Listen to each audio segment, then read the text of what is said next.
تروحون كلكم تتفاجئون الوقت اللي انتم صار فيه على السوشيال ميديا. تتفاجئ يعني صدق الان 3 ساعات 4 ساعات باليوم معدل انا اصرف عليه؟ اي. في الرانكينج العالمي اكو موقع اسمه اليكسا، هذا الموقع يعطيك الرانكينج المواقع في الدول المختلفه، تدري 10 مواقع الاولى في العراق شنو؟ يعني غير الجوجل والفيسبوك وكذا. المواقع الاباحيه هي ضمن هذه المواقع العشره. طبعا وزاره الاتصالات مشكوره حجبت المواقع الاباحيه، لكن هذا لا يكفي. هذا لا يكفي، تدرون ليش؟ اغلب من ينجر الى الاباحيات، وانا اعتذر اتحدث في محضر العلماء وحتى في محضر الاخوات هذا الكلام، لكن بعض الكلام ضروري ان يقال. الاشياء اللي توصلنا في الرسائل فظيعه. اغلب من ينجر الى الاباحيات ينجر من خلال الاثاره ومن خلال الايحاء، وهذه الاثاره والايحاء موجوده في السوشيال ميديا، في الاكسبلور اللي موجود في الانستغرام وفي الفيسبوك وما شابه. لذلك لازم اول شيء هذا نمنعه. وهذا في ادمان، اعوذ بالله في ادمان. انا احذر شباب، انتم كلكم مؤمنين متدينين، لكن احذركم لان احيانا يقول لك فضول عندي، بس خلي اشوف شنو، انا ما عندي شيء بس خلي اشوف. جانب الحرام ما تتذكر شيء، انا ما اتكلم عنه. جانب ان هذا يسلبك التوفيقات انا ما لي علاقه به، لكن موضوع ثاني. لكن هذا يدمر حياتك، يدمر مستقبلك. واذا ما تصدق روح دق في اليوتيوب عن آثار السلبية للإباحية على دماغ الإنسان، شوف الكتب اللي كتبوها هم وهم كيف يضجوا من ذلك اليوم. ابحث، موجودة الآن حتى مترجم اللغة العربية، كتب واكو كتب مصورة اللي يسوون قراءة في كتاب، شوفوا اسمعوا. إذا احنا مو بمنأى عن هذا الذي يحدث في العالم.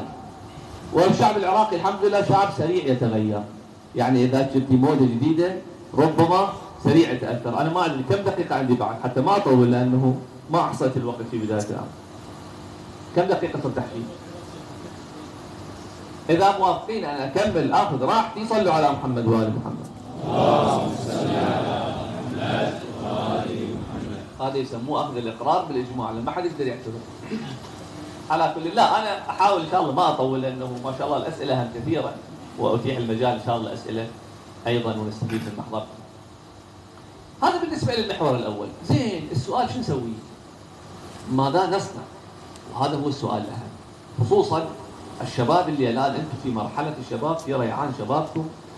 الشباب فترة القوة، فترة النشاط. ربنا سبحانه وتعالى يقول الله الذي خلقكم من ضعف ثم جعل من بعد ضعف قوة. الآن تشعر بالنشاط، نشاط الذهني، نشاط البدني، الآن عندك صحة، عندك عافية، بس هذا ما يبقى.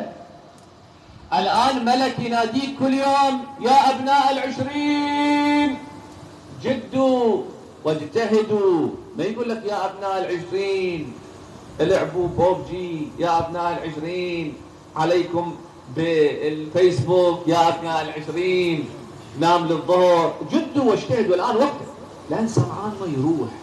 مثل هذه الملابس يبلى. أمير المؤمنين عنده في مناجاة الشعبانية عبارة هواي رائعة، يقول وقد أفنيت عمري في شرة السهو عنك، وأبليت شبابي في سكرة التباعد. بلي صار قديم صار، هذا شباب يروح سريع. فد مرة تفتح عينك تقول أيبا، يقولون فد يوم فد واحد شاب يعبر من يوم واحد شايب، الشايب عنده قوس بشكل حدبة، قال له حجي هاي الحدبة بديش بشتريها؟ طاوع عليه قال له شوي انتظر يعطوك واحدة ببلاش. لا تستعجل عمي، بس سريع تجي. يعني فد مرة الآن أنت كم سنة عمرك؟ 23 22 شلون مرت السنوات؟ تفكر؟ ما مشت عين لحظة. هذا البقية نفس الشيء، تقول اوش وقت يصير عندي 40 سنة فد يوم تقف قدام المراية يشوف ايش شيبات طلعت وشكل تغير. إذا ماذا نصنع ونحن في هذه الفترة العمرية؟ أنا 3 نقاط عندي في هذا المجال وإن شاء الله ما أطيل عليكم. النقطة الأولى فيما يرتبط بالعقيدة. هناك قضايا أساسية وأسئلة أساسية هي الكفيلة ببنائك المعرفي. من أنا؟ من خلقني؟ لماذا أنا هنا؟ إلى أين أنتهي؟ وإلى آخره من هذه الأسئلة اللي هذه تكون البنيان الأساسي لمعرفتك ولثقافتك اللي أنت تحملها. يعني الذي يؤمن بأن للخلق خالق وأن للكون إله يختلف عن ذلك الذي لا يؤمن في معارفه وفي ثقافته وفي أخلاقياته. أصلا من إشكالاتنا إحنا على الملحدين أن نقول إذا لم يكن هناك إله ولا يوجد هناك حياة بعد هذه الحياة، فلماذا الأخلاق؟ يعني ليش لازم واحد يصير خوشات؟ ليش واحد يبوك؟ ليش؟ فمكان أبوك اللي ما حد يقدر يكتشفني، ليش لازم أبوك؟ إحنا نقول ليش بنبوك؟ لأنك والله يحاسب عليه وهناك يوم قيامة، بس أنت ليش تقول؟ ما يقدر يجاوب، ينتهي إلى لا شيء، يقول هذا في العقد الاجتماعي، ولذلك هم يقولون الأخلاق نسبية ممكن تتغير، اليوم في شيء زين باكر مو زين، نقول لا. أنا أقول شباب أنت هذه فرصتك أن تبني عقيدتك. هذا المثال جبته وأجيبه مرة ثانية.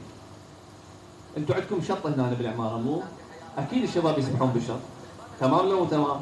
الأخوات الحمد لله ما عندهم مكان يسبحون، بس الشباب يسبحون بالشط. شايفين أحيانا يصير دوامة مائية؟ شايفين هاي الدوامة المائية؟ إذا صارت دوامة مائية تقدر تطلع منها؟ من يقدر يطلع منها؟ بس ذاك السباح السبع، ذاك أخو خيته اللي يقدر يطلع منها، صح لو مو صح؟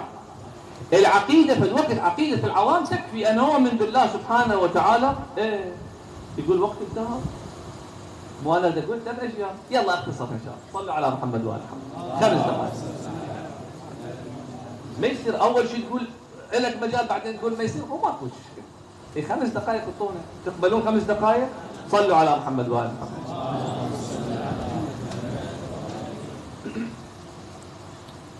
الإيمان قد يكون مستودع ومستقر، يعني فد مرة تجي فد موجة أنت ما تقدر تجاوب على هذه الشبهة، ما تقدر تجاوب على هذا السؤال، فد مرة يختل عندك الأمور. قبل يوم كنت في مجلس في كربلاء، ورا المجلس جاء الولد شاب، قال سيدنا عندي سؤال، قلت له تفضل. قال أنا عندي بعض الشكوك، قلت له شنو شكوكك؟ قال أنا أقول القرآن يعني من يقول هذا من الله؟ شفت خطير متخبط. قلت له منين جايب هذا الحكي؟ قال واحد صديق حكى وياي. قلت له تعال ابوي اقعد. قلت له سيدي اثبت لك انا القران من الله. على اي منهج اثبت لك اياه؟ منهج تجريبي؟ منهج الواحي؟ قلت له بس انا اعطيك 3 مؤلفات على السريع وانت روح ردك. يقول له اولا القران فيه اعجاز بلاغي. القران الكريم اذا اخذت نص، حرف الالف في النص الاول مساوي لحرف الالف في النص الثاني. إذا أخذت السور اللي فيها كلمات قصار ألف لام ميم، حرف الألف متكرر في هذه السورة أكثر من اللام، واللام أكثر من الميم. كاف ها يا عين صاد، الكاف أكثر من الهاء والهاء أكثر من. قلت له هذا من يقدر يسوي؟ أي بليغ أي أديب أي مؤلف أنت سوي حاول. ثانيا القرآن الكريم عنده إعجاز تحدي. من ذاك اليوم لليوم يقول فليأتوا بسورة من مثله، ما حد إجا بالتحدي هذا. 3 القرآن الكريم عنده إعجاز علمي. بس أنا على مستوى ذا أتكلم، وش أسوي بعد؟ أعطيك الشيء اللي يقدر يجاوب في ذاك. قلت القرآن الكريم تحدث عن مراحل تكون الجنين قبل 1400 سنة اللي البشر اكتشفها قبل 150 200 سنة، يوم اللي اخترع أجهزة السونار وما شابه ذلك. الذي يقول هذا الكلام ما النبي شنو كان؟ إلا أن تقول بأن النبي هو الخالق. الذي يستطيع أن يقول هذا الكلام هو ذلك الخالق. ومثل هذا الإعجاز عشرات بل مئات الموارد من الإعجاز اللي موجودة في القرآن الكريم. اكتفي بهذا المقدار. بس أنا أقول لكم ترى الشبهات قوية، الشبهات مو هينة، تجيك تدوخك.